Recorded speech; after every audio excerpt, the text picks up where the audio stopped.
Class 9। उम्मीद करती हूँ आप सब खैरियत से होंगे।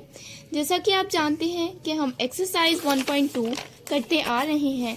एक्सरसाइज 1.2 का क्वेश्चन नंबर 1, 2, 3, 4 एंड 5 हमने कम्प्लीटली सॉल्व कर लिया है।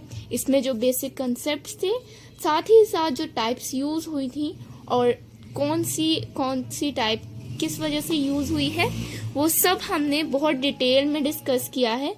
आपने अगर वो वीडियोस नहीं देखी तो इस वीडियो के डिस्क्रिप्शन में मैंने क्वेश्चन नंबर 1, 2, 3, 4, 5 की वीडियोस डाली हैं, आप जाके देखें।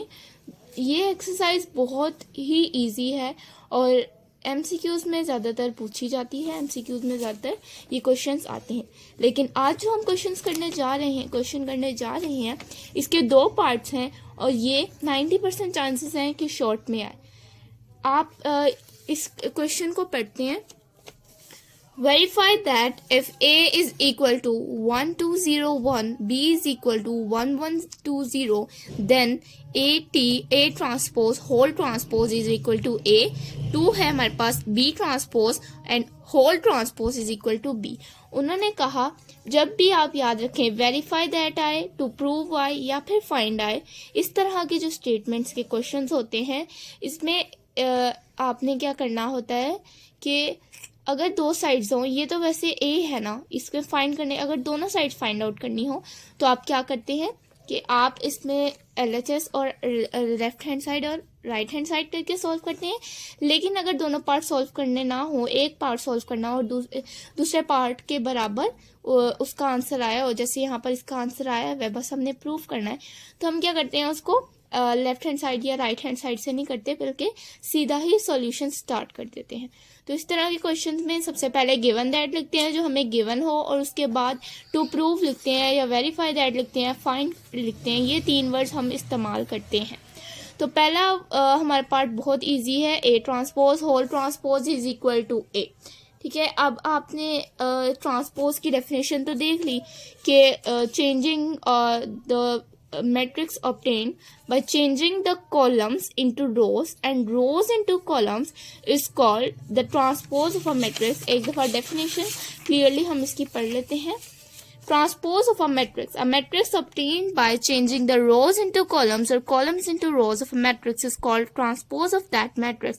If A is a matrix, then its transpose is denoted by AT, which is pronounced as A transpose।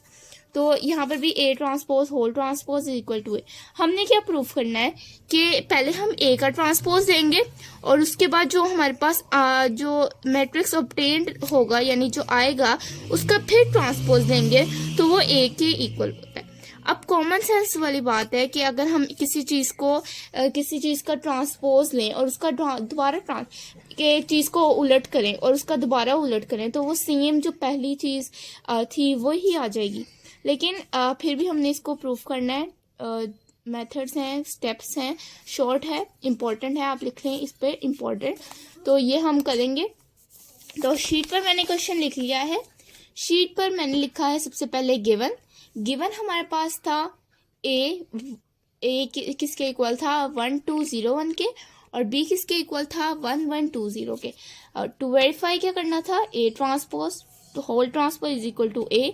ये पहला पार्ट था और सेकंड पार्ट था B transpose whole transpose is equal to A। अगर आपने पहला पार्ट देखना है तो इस वीडियो की डिस्क्रिप्शन में टाइम स्टैम्प्स दिए हुए हैं, आप पहला पार्ट सॉल्व करें, पहला पार्ट देख लें या दूसरा पार्ट देख लें। तो पहला पार्ट हम सॉल्व करेंगे। फर्स्ट का सोल्यूशन हमने लिख लिया है। फर्स्ट पार्ट हमारे पास है A transpose whole transpose is equal to A। A transpose क्या था, मैंने वैल्यू पुट की और सबसे पहले मैंने राउंड ब्रैकेट डाली, उसके बाद मैंने जो मैट्रिक्स वाली ब्रैकेट होती है, ठीक है, वो डाली 1021। उसके बाद मैंने ब्रैकेट क्लोज की और ट्रांसपोज लगा दिया जैसे यहाँ लगा हुआ था। उसके बाद मैंने एक राउंड ब्रैकेट को क्लोज किया और ट्रांसपोज एज इट इज लिख दिया जैसे यहाँ पर लिखा हुआ था। अब सबसे पहले हम ब्रैकेट के अंदर जो हमारे पास एंट्री है उसको सोल्व करेंगे। जो हमारे पास है 1201 है, तो 10 को अगर हम ये कॉलम है तो इसको जब हम रो में चेंज करेंगे ठीक है, तो ये क्या हो जाएगा 1 0। डिटेल में क्वेश्चन नंबर 5 हमने किया, उसमें हमने डिटेल में ट्रांसपोज डिस्कस किया। मैं बार बार कह रही हूँ, अगर आपने मेरी वीडियो नहीं देखी तो इस वीडियो के डिस्क्रिप्शन में मैंने क्वेश्चन नंबर 5 4 3 2 1 का लिंक दिया है, आप जाके वो देखें और बेसिक कॉन्सेप्ट भी देखें।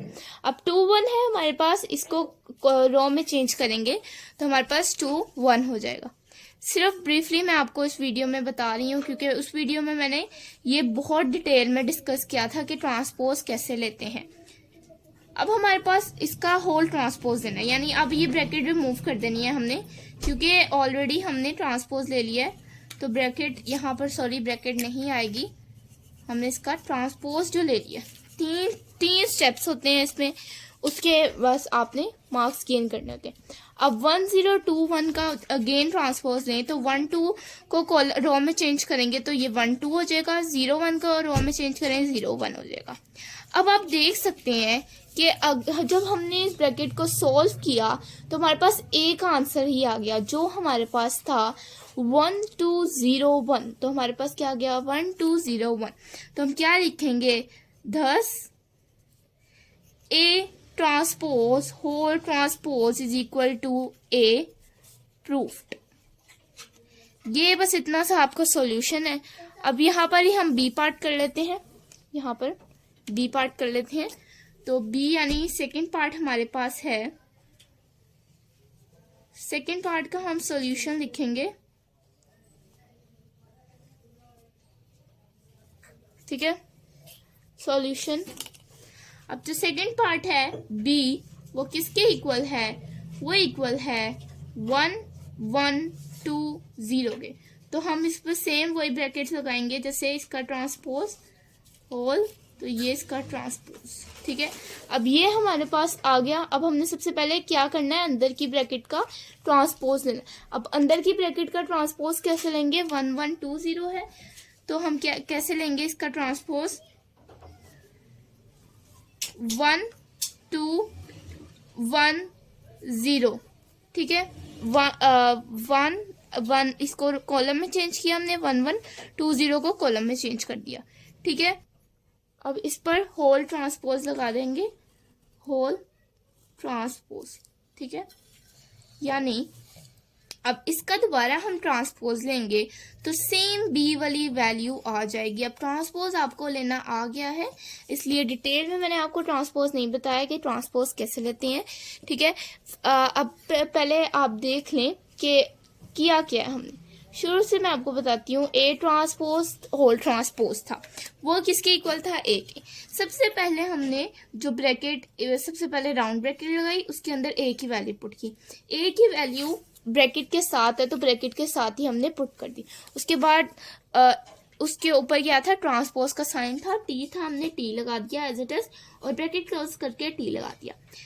बॉड मैच रूल के हिसाब से सबसे पहले हम ब्रैकेट सॉल्व करते हैं, तो हमने सबसे पहले अंदर वाली ब्रैकेट सॉल्व की, यानी उसका ट्रांसपोज लिया, जो कि इक्वल आया 1 0 2 1 के।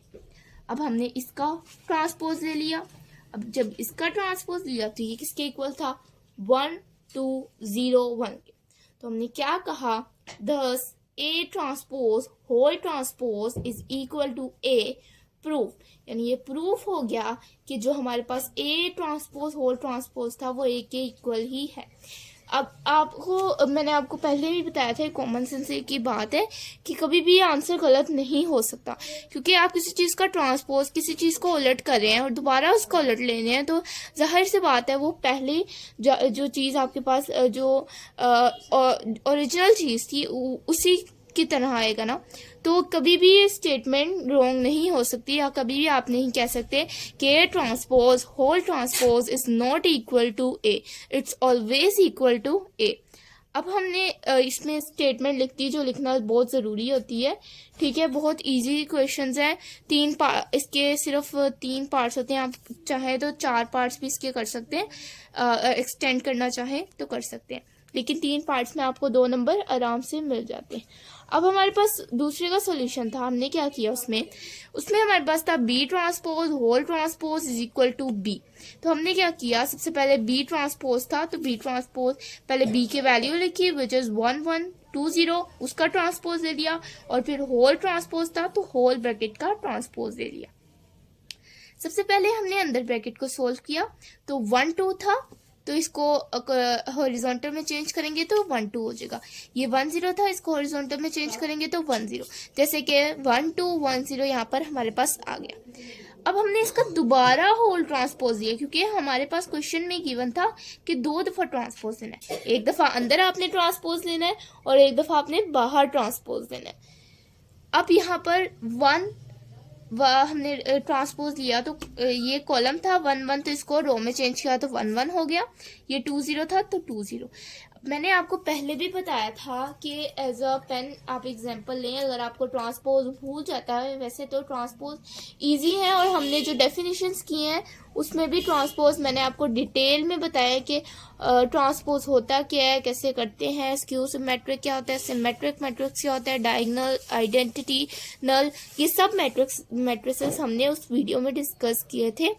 3 पार्ट्स हमने किए थे बेसिक कंसेप्ट्स के, तो आप वो लाजमी देखें वीडियोस। बगैर उस वीडियोस के आप आगे एक्सरसाइजेज नहीं कर सकते, क्योंकि वो टोटली बेस करती हैं टाइप्स ऑफ मैट्रिसेस के। अगर आपको टाइप्स ऑफ मैट्रिसेस नहीं आते, नेगेटिव ऑफ मैट्रिक्स नहीं लेना आता, स्क्यू सिमेट्रिक लेना नहीं आता, ट्रांसपोज लेना नहीं आता, तो कभी भी आप आगे एक्सरसाइज नहीं कर सकते।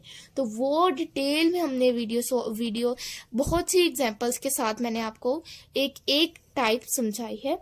मैंने आपको पिछली वीडियो में भी ट्रांसपोज डिटेल में समझाया था, इस वीडियो में भी मैं आपको ट्रांसपोज डिटेल में समझाया है कि कैसे लेते हैं। ये आपने पेन की एग्जांपल लेनी है, जैसे कि आपके पास ये इंक पेन है, ये इंक पेन हर बच्चे के पास होता है। तो सबसे पहले हमारे पास क्या है, इसके पास एक कैप है और इसका एक बॉटम है, और ये जो लाइन आपको नजर आ रही है ये क्या है, इसका सेंटर है। तो आपने इसकी एग्जाम्पल ले लेनी है। आपने समझना है ये कॉलम है, ये 1 था, ये 1 2 3 है। तो जब हम इसको चेंज करेंगे, इसका रो में चेंज करेंगे तो 1 अपनी जगह ही है। 1 फर्स्ट पे था तो अभी भी रो में एज अ रो फर्स्ट पे है। 2 सेकंड पे था तो 2 सेकंड पे ही है। 3 लास्ट में था तो 3 लास्ट में ही है। एंट्री चेंज नहीं होगी, यानी एंट्रीज में कोई फर्क नहीं आएगा, एंट्रीज जहाँ है उनकी पोजीशन वहीं रहेगी। यहाँ पर अगर ये सेकंड पर है तो जब हम इसको, यहाँ पर ये 1 1 था तो इस 1 सेकंड पर था, तो जब हमने इसको एक कॉलम में चेंज किया तो इसकी पोजीशन सेकंड ही रही, यानी पोजीशन नहीं बदलेगी, ये याद रखिएगा। When we are taking a transpose its position never changes. अगर आप इसका ट्रांसपोज भी ले लेंगे तब भी उसकी पोजीशन क्या रहेगी, सेम रहेगी। तो आपने ये क्वेश्चंस बहुत इजी हैं, इनकी प्रैक्टिस आप जितनी करें उतने आपको ट्रांसपोज क्लियर होंगे।